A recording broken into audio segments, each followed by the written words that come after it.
Hello दोस्तों, welcome back your on channel doctor agri business. उम्मीद करता हूँ आप सब लोग स्वस्थ होंगे, मस्त होंगे। आज के इस वीडियो में हम बात करेंगे इन्फ्लेशन की। The meaning inflation, what are the different types of inflation and what are major causes of inflation. महंगाई क्या होती है, महंगाई क्यों होती है, महंगाई कैसे होती है, सारी चीजें इस इम्पोर्टेंट वीडियो में आज हम जानेंगे। वीडियो के साथ अंत तक जरूर बने रहिए। वीडियो को अगर लाइक नहीं किया हो तो लाइक कर दे और चैनल को अगर सब्सक्राइब नहीं किया हो तो चैनल को सब्सक्राइब कर दे। पहले स्टार्ट करते हैं, व्हाट इज इन्फ्लेशन।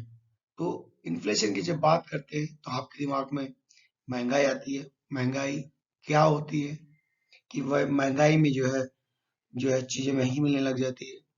देश में चीजों का जो प्राइसेस है, जो कमोडिटीज की प्राइसेस है, वो बढ़ने लग जाती है। जो आम आदमी है, जो पीपल ऑफ द कंट्री है, उनको जो है चीजें हाई कॉस्ट पे मिलने लग जाती है। तो बेसिकली महंगाई का मतलब चीजें महंगा मिलने लग जाती है। चलिए इसको आज थोड़ा सा थ्योरेटिकली जान लेते हैं। The, the term inflation means a situation of rising prices of goods and services which lowers the purchasing power of money. तो इन्फ्लेशन या महंगाई एक ऐसी सिचुएशन है जिसमें गुड्स और सर्विसेज के प्राइस बढ़ जाते हैं, उनके प्राइसेस इंक्रीज हो जाते हैं। और उसके साथ दूसरा क्या होता है कि जो मनी होती है उसका परचेसिंग पावर वो कम हो जाता है, लोअर हो जाता है। पहले की अपेक्षा मनी जो है कम चीजें खरीद पाती है, उसको बोलते हैं इन्फ्लेशन। बेसिकली एक सिचुएशन है जिसमें जो है सप्लाई ऑफ मनी जो है वो बढ़ जाती है और उसके साथ साथ प्राइसेस ऑफ गुड्स बढ़ जाते हैं। तो सप्लाई ऑफ मनी जब बढ़ जाएगी डेफिनेटली हर आदमी के पास पैसा होगा, और अगर पैसा होगा तो चीजें की ज्यादा डिमांड करेगा। पैसा होगा तो आदमी को हर चीज चाहिए, गाड़ी चाहिए, बंगला चाहिए, है बहुत सारी चीजें चाहिए। तो चीजों की डिमांड बढ़ जाएगी, चीजों की डिमांड बढ़ेगी। लॉ ऑफ डिमांड बोलता है कि अगर डिमांड बढ़ती है तो प्राइसेस भी इंक्रीज हो जाएंगी, जिससे कि चीजें महंगी मिलने लग जाएगी और महंगाई बढ़ जाएगी। चीजों का दाम जो है, अगर मान लेते हैं कोई पर्टिकुलर चीज का दाम बढ़ गया है और कुछ चीजों का दाम बढ़ गया है तो उसको हम जनरली महंगाई नहीं बोल सकते। महंगाई बोलने के लिए, इन्फ्लेशन कहने के लिए sustain increase in the general level of prices होना चाहिए। सस्टेन्ड इंक्रीज मीन्स कुछ लंबे समय के लिए जो है आपके प्राइसेस में इंक्रीज होना चाहिए। आपके गुड्स और सर्विसेज की प्राइसेस जो है वो लंबे समय तक महंगे होने चाहिए, तब जाके हम उसको महंगाई बोलेंगे। ठीक है, अगर मान लीजिए कुछ दिन के लिए अगर प्राइसेस बढ़ गए तो इसका मतलब ये नहीं कि महंगाई बढ़ गई, वापस डाउन हो गए, ऐसा नहीं है। जनरल लेवल ऑफ प्राइसेस मतलब जो एवरेज प्राइसेस ऑफ कमोडिटीज है वो आपका बढ़ना चाहिए लंबे समय के लिए। तो इन्फ्लेशन के जो डेटा है वो हम मंथली बेस पे कलेक्ट करते हैं। गवर्नमेंट उसको मंथली बेस पे कलेक्ट करती है, उसकी रिपोर्ट प्रकाशित करती है हर महीने। आपने सुना होगा कि महंगाई दर इतनी बढ़ गई जुलाई में, और अगस्त में इतनी बढ़ गई, फरवरी में इतना था, आज इतना बढ़ गया, महंगाई काफी बढ़ गई। इस तरह के स्टेटमेंट आपने मीडिया में सुना होगा। तो ये जो मंथली बेसिस पे जो इन्फ्लेशन का जो डेटा गवर्नमेंट लेती है वो कौन लेता है? सीएसओ, सेंट्रल स्टैटिस्टिकल ऑर्गेनाइजेशन लेता है, गवर्नमेंट ऑफ इंडिया का ऑर्गेनाइजेशन है। और जो इन्फ्लेशन है उसको हम दो प्रकार से मेजर करते हैं, दो तरीके से मेजर करते हैं। एक तो on the basis of consumer price index और एक होता है on the basis of wholesale price index. Consumer price index क्या होता है और होलसेल प्राइस इंडेक्स क्या होता है, इसको भी हम जान लेते हैं। तो कंज्यूमर प्राइस इंडेक्स मतलब जो कंज्यूमर के उपयोग की गुड्स है, जो कंज्यूमर गुड्स है उनके प्राइसेस में इंक्रीज होने जब होता है तो उसको बेस बना के हम इन्फ्लेशन कैलकुलेट करते हैं, उसको बोलते हैं कंज्यूमर प्राइस इंडेक्स। तो कंज्यूमर प्राइस इंडेक्स सिंपली क्या है? ये एक टेबल है जिसमें बहुत सारी कंज्यूमर गुड्स होती है और उनके प्राइसेस को हम बेस मानते हैं। Means average prices of the basket of commodities. एक बास्केट ऑफ कमोडिटीज होती है जिसमें बहुत सारी कमोडिटीज होती है और जो कंज्यूमर यूज की होती है, प्राइस बढ़ने पे हम महंगाई मेजर करते हैं। इसको बोलते हैं जो मतलब कंज्यूमर के एंड पे जो महंगाई के डेटा आएंगे उसको कंज्यूमर प्राइस इंडेक्स बोलेंगे। और जो प्रोड्यूसर या होलसेल लेवल पे जो प्राइस इंक्रीज होता है और उसको हम बेस बनाते हैं इन्फ्लेशन काउंट करने के लिए, इन्फ्लेशन कैलकुलेट करने के लिए कि होलसेल प्राइस पहले कितना था और आज कितना है। अगर इस तरह का हम आधार बनाते हैं तो उसको बोलते हैं प्रोड्यूसर या होलसेल प्राइस इंडेक्स। ठीक है, तो basically inflation indicates the rise in price of basket of commodities on a point two point basis. समझ गए कि आपको इन्फ्लेशन ये बताता है कि पहले एक टोकरी ऑफ जो कमोडिटीज होता है उसका ये प्राइस था और आज ये प्राइस हो गया, मतलब पहले से आज प्राइस बढ़ गया। मान लीजिए बास्केट ऑफ कमोडिटीज में हम 10 कमोडिटीज रखते हैं तो हम ये कह सकते हैं कि पहले जो 10 कमोडिटीज था, 10 कमोडिटीज था, उसका प्राइस इतना था और आज इतना बढ़ गया, मतलब पॉइंट टू पॉइंट बेसिस पे वो राइज इन प्राइस बताता है। तो basically it suggest that increase in cost of living over a period of time. ये क्या बताता है कि जो जीने के लिए जो जरूरी कॉस्ट होता है वो बढ़ गया है, मतलब जो खाने पीने की चीजें हैं उनके दाम बढ़ गए हैं जिससे कि जीना महंगा हो गया लोगों का। ठीक है, तो इंडिया में जो हमने जो दो प्रकार का मेथड्स बताया आपको कि कंज्यूमर प्राइस इंडेक्स और होलसेल प्राइस इंडेक्स जो है हम एज ए मेजर लेते हैं, एज ए बेस लेते हैं, उसके आधार पे हम कैलकुलेट करते हैं। इंडिया की जब बात करते हैं तो इंडिया में रिसेंटली चेंज करके कंज्यूमर प्राइस इंडेक्स अभी फॉलो किया जा रहा है इन्फ्लेशन कैलकुलेट करने के लिए। उपभोक्ताओं की जो खाने पीने की चीजें हैं उनमें कितनी बढ़ोतरी हुई उसको मेजर करते हैं हम। ठीक है, तो इसके लिए जो इन्फ्लेशन को कैलकुलेट करने का एक फॉर्मूला भी है। ठीक है, it is the ratio of change of prices level and as measure by the consumer price. ठीक है, तो सिंपली क्या होता है कि जो फॉर्मूला होता है वो होता है price level in T year minus price level in T minus 1 year into 100 divided by price level in T minus 1 year. तो टी ईयर क्या हो गया, ये हो गया आपका प्रेजेंट लेवल, अभी जो है आपका प्राइसेस का क्या लेवल है, प्राइस ऑफ बास्केट है उसका अभी कितना प्राइस है। टी लेवल मतलब टी माइनस 1 ईयर मतलब प्रेजेंट समय में और पिछले समय में क्या अंतर आया, मतलब आज से 2 साल पहले जो बेस ईयर हम मानते हैं उसके आधार पर हम जो है इसको टी माइनस 1 बोलते हैं। ठीक है, ये डेटा हम रखेंगे और फॉर्मूला में फिट करेंगे तो आपको इन्फ्लेशन। तो यहाँ पे हम जो है एग्जाम्पल भी ले सकते हैं कि जैसे मान लीजिए कि 10 एसेंशियल कमोडिटीज ऑन 1 जनवरी 2019, ठीक है, was for 100 rupees. The same set of 10 commodities cost 105 यानी 105 रुपए on 1 जनवरी 2010।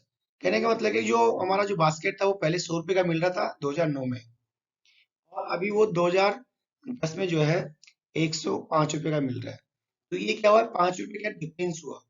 ये जो 5 रुपए डिफरेंस है ना, यही आपका इन्फ्लेशन है। तो इसको फॉर्मूला फिट करिए आप। यहाँ पे price level in T year क्या हो गया, वो हो गया 105, 105 रुपए। अभी प्रेजेंट में जो पैसा है वो 105 है और टी माइनस 1 ईयर का प्राइस कितना हो गया 100 रुपीज जो कि 2009 है, divided by T minus 1 year price मतलब 100 रुपीज एंड मल्टीप्लाई बाय 100। इसको कैलकुलेट करेंगे आप तो ये आपको आ जाएगा रेट ऑफ इन्फ्लेशन की कितने परसेंट से महंगाई बढ़ रही है। तो ये आपका जो आएगा वो 5% आएगा। 5% साल का जो है आपका महंगाई बढ़ रही है।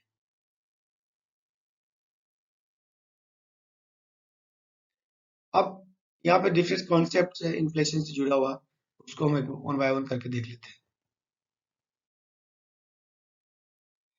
पहला डिफ्लेशन। डिफ्लेशन क्या होता है, इन्फ्लेशन तो अपन ने सुना, लेकिन डिफ्लेशन क्या होता है, तो it refers to the situation when general level of prices is falling. General level of prices is falling मतलब जो इन्फ्लेशन में general level of prices increase होते थे, राइज होते थे, यहाँ पे फॉल हो रहा है। मतलब इन्फ्लेशन का अपोजिट सिचुएशन है डिफ्लेशन, और it is caused by reduction in A supply of money. ये क्यों होता है कि आपका जो सप्लाई ऑफ मनी जो बढ़ रहा था वो अब घट रहा है। दूसरा, decrease in government personal spending, अब गवर्नमेंट जो इन्वेस्टमेंट कर रही है उसको कम कर रहा है। Deflation has the side effect of increase in unemployment since it is lower level of demand in the economy. Simple सी बात है, तो गवर्नमेंट अपना स्पेंडिंग पावर घटाएगा, स्पेंडिंग ऑफ मनी घटाएगा, और आपका मार्केट में सप्लाई ऑफ मनी जो है वो घटेगी, तो ये आपको अनएम्प्लॉयमेंट की तरफ लेके जाएगा। साइड इफेक्ट भी है। साइड इफेक्ट क्या है? Unemployment in the economy. Second important term है वो है डिसइंफ्लेशन। डिसइंफ्लेशन क्या होता है? It indicates the decline in the rate of inflation. Decline in the rate of inflation, जो आपका इन्फ्लेशन था उसकी जो रेट था वो अब घट रहा है। पहले 4-5% था, अब वो 4% हो रहा है, अब फिर 3% हो रहा है। इसलिए उसमें डिक्लाइन शो कर रहा है, उस सिचुएशन को बोलते हैं डिसइंफ्लेशन। Disinflation is used to describe instances when the inflation rate has been reduced marginally over the short term. कुछ समय के लिए जो है आपका रेट ऑफ इन्फ्लेशन है वो घट रहा है। Although it is used to describe period of slowing inflation, disinflation should not be confused with inflation, deflation. ठीक है, ये सिंपली बताता है कि जो आपका इन्फ्लेशन है वो स्लो हो रहा है, उसका स्पीड स्लो हो रहा है, उसका रेट ऑफ इन्फ्लेशन स्लो हो रहा है। एक और टर्म है स्टैगफ्लेशन। स्टैगफ्लेशन बहुत ही डेंजरस सिचुएशन मानी जाती है इकोनॉमी में। स्टैगफ्लेशन जो है वो कॉम्बिनेशन है दो चीजों का। दो चीजें क्या है? हाई अनएम्प्लॉयमेंट और इन्फ्लेशन। मतलब इकोनॉमी में इन्फ्लेशन तो ऑलरेडी है, उसके साथ साथ जो है जो अनएम्प्लॉयमेंट रेट है वो भी बढ़ रहा है। इन दोनों का जो रेट कॉम्बिनेशन है उसको बोलते हैं स्टैगफ्लेशन। और जब स्टैगफ्लेशन होता है ना तो अच्छी अच्छी इकोनॉमीज की हालत खराब हो जाती है। 1970 के दशक में जो है ऑयल प्रोड्यूसिंग कंपनीज में जो है कंट्रीज में जो है तेल के प्राइसेस बढ़ गए थे, और इन्फ्लेशन था, और तेल के प्राइस भी बढ़ गए थे। मतलब उसकी हालत तो पहले से खराब थी, अनएम्प्लॉयमेंट तो पहले से आता, उसके साथ तेल के प्राइसेस भी बहुत ज्यादा हाई हो गए थे, तो उसको बोलते हैं स्टेप। अब बात करते हैं रिफ्लेशन। रिफ्लेशन क्या होता है? डिफ्लेशन देख लिया, डिसइंफ्लेशन देख लिया, अब रिफ्लेशन क्या होता है? ये होता है moderate degree of controlled inflation. Moderate degree of control inflation, a monetary policy designed to expand a country's output and curb the effect of deflation.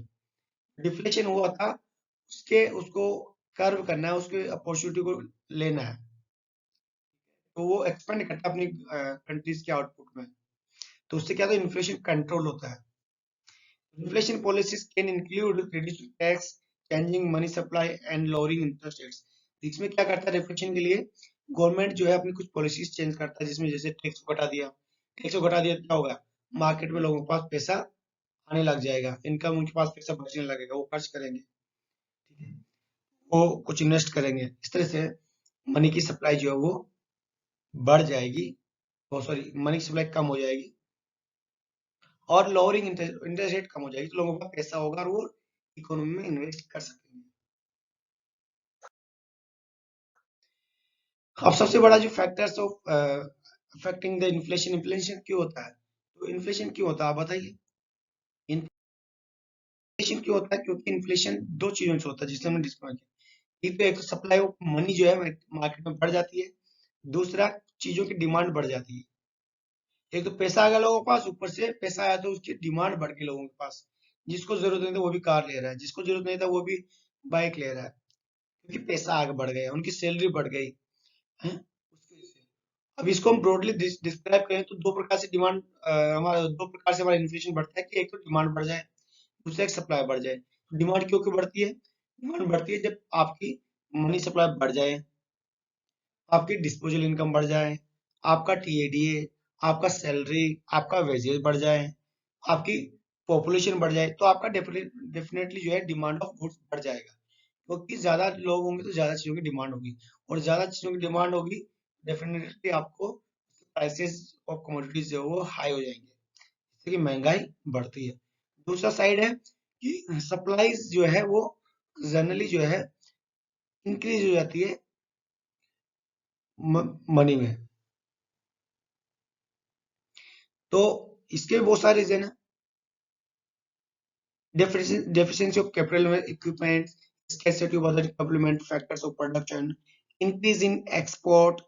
Increase in export होगा तो मतलब आपके पास ज्यादा जो है पैसे का फ्लो होगा। डिक्रीज इन इंपोर्ट, इंपोर्ट जो है वो कम हो जाएगा।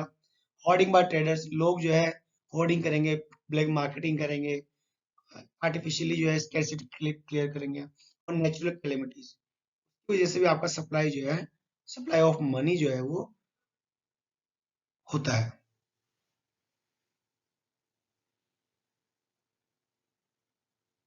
यहाँ सप्लाई ऑफ गुड्स हम कह सकते हैं, ठीक है, मनी के साथ साथ मनी मनी का सप्लाई बढ़ता है और गुड्स का सप्लाई घटता है। टाइप्स ऑफ इन्फ्लेशन क्या होता है?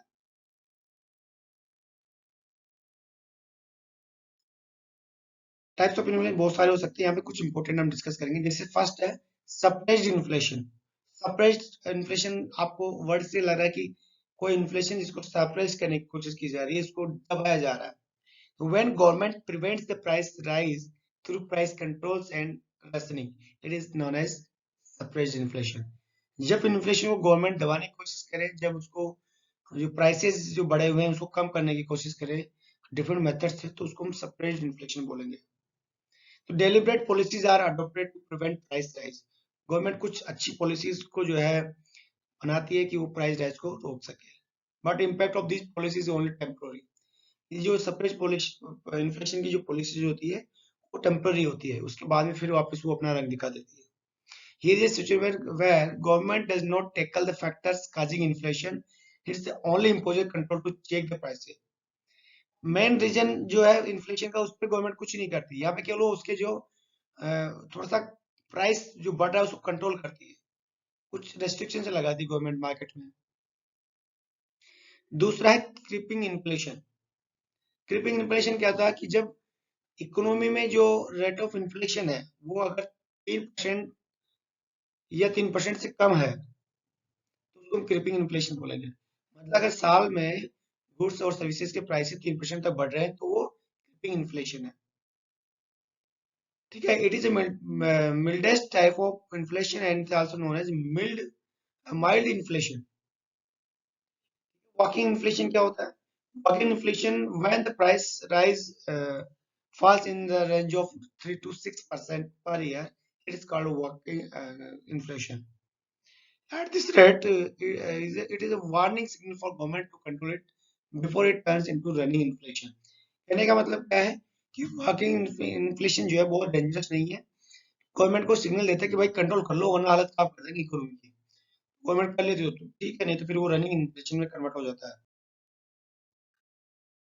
रनिंग इन्फ्लेशन में क्या होता है, जब प्राइसेस जो है वो 10% या 20% तक पहुंच जाते हैं पर एनम, मोर देन 10% की इंक्रीज होता है तो उसको रनिंग इन्फ्लेशन बोलते हैं। उसके बाद में आता है गैलोपिंग इन्फ्लेशन या हाइपर इन्फ्लेशन बोलते हैं। ये सबसे डेंजरस होता है, जिसे मैंने आपको बताया। When price rise between 20% to 100% per annum, even more than 100% prices में be increase in the hyper inflation. इस तरह की जो सिचुएशन होती है वो पूरी इकोनॉमी को कोलैप्स कर देती है, तोड़ देती है। जिम्बाब्वे में इस तरह का इन्फ्लेशन आया था, और एक और कोई कंट्री था उसमें इन्फ्लेशन आया था जहाँ पे कम्युनिटी के प्राइसेस जो 2-2000% बढ़ गए थे। सोचिए 2-2000% महंगे हो गए थे। तो वहां पे जो मनी है उसका परचेसिंग पावर बहुत ज्यादा घट गया था। बिलियन रुपीज लेके जाते लोग और सब्जी चावल दाल लेके आते थे। इस तरह के करेंसी उन्होंने छापना पड़ा था गवर्नमेंट को। तो उसके बाद हम बात करते हैं ओपन इन्फ्लेशन। ओपन इन्फ्लेशन का मतलब सिंपल है जिसमें गवर्नमेंट का कोई इंटरफेरेंस नहीं होता है। तो the inflation is said to be open when market sources are allowed to operate greedy to fix prices। जो मार्केट के सोर्सेज है, डिमांड जो जो सप्लाई है वही प्राइसेस फिक्स करते हैं। The government does not tackle any step to check the prices. वो मार्केट फोर्सेज ही जो है प्राइसेस को चेक करेंगे, गवर्नमेंट नहीं करेगी।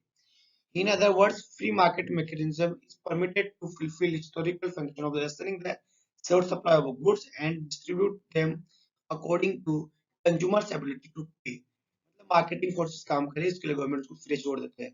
कोई आर्टिफिशियल कोई मतलब अदर गवर्नमेंट इंटरवेंशन नहीं करता है।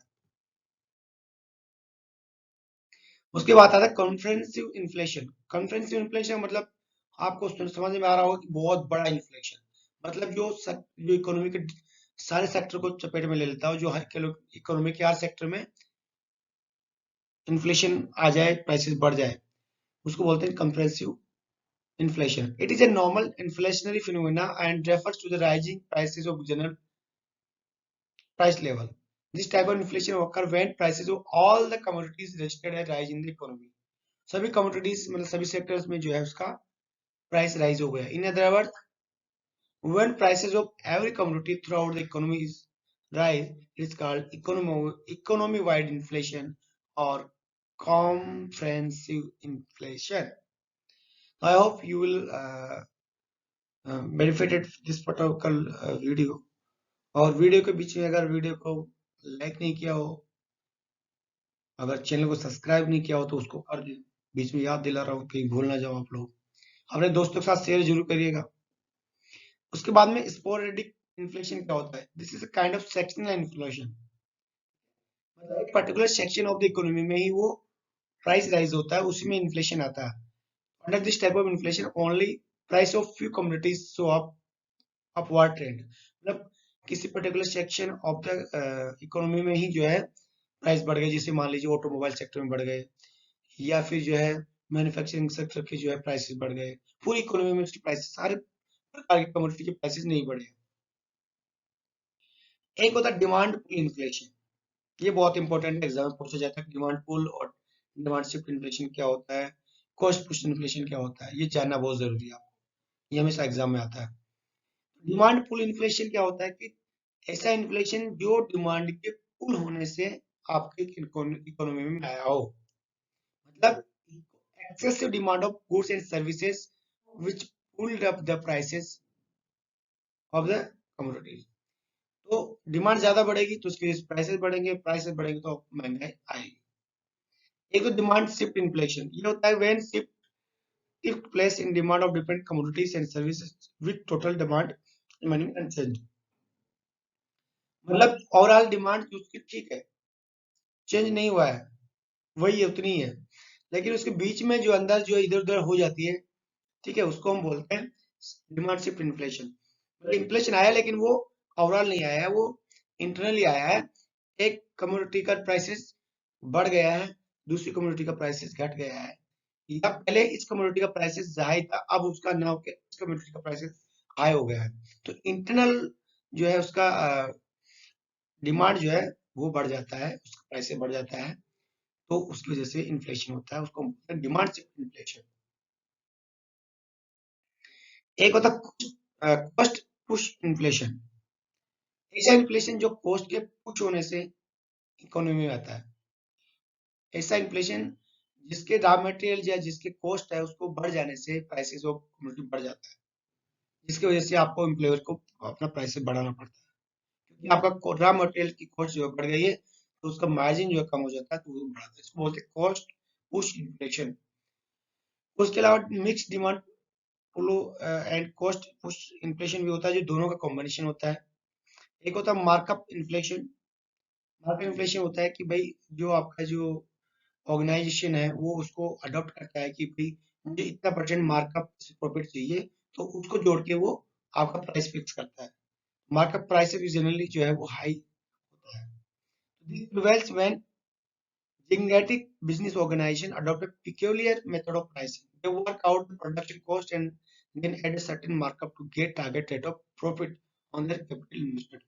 भाई उन्होंने अगर 1 लाख रुपए इन्वेस्ट किया है, या उन्होंने जो भी कैपिटल इन्वेस्ट किया है, उसका उसका प्रोडक्शन कॉस्ट निकाल लेते हैं, और फिर वो कहते हैं कि मुझे इस पे इतना परसेंट टारगेट रिटर्न चाहिए, रिटर्न चाहिए, तो उसको ऐड करके फिर वो प्राइस फिक्स करते हैं।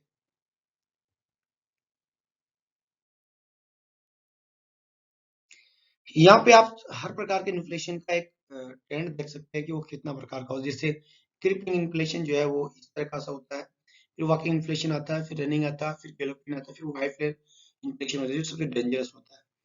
ये मैंने कहीं से आप लोगों के लिए कंपाइल किया है।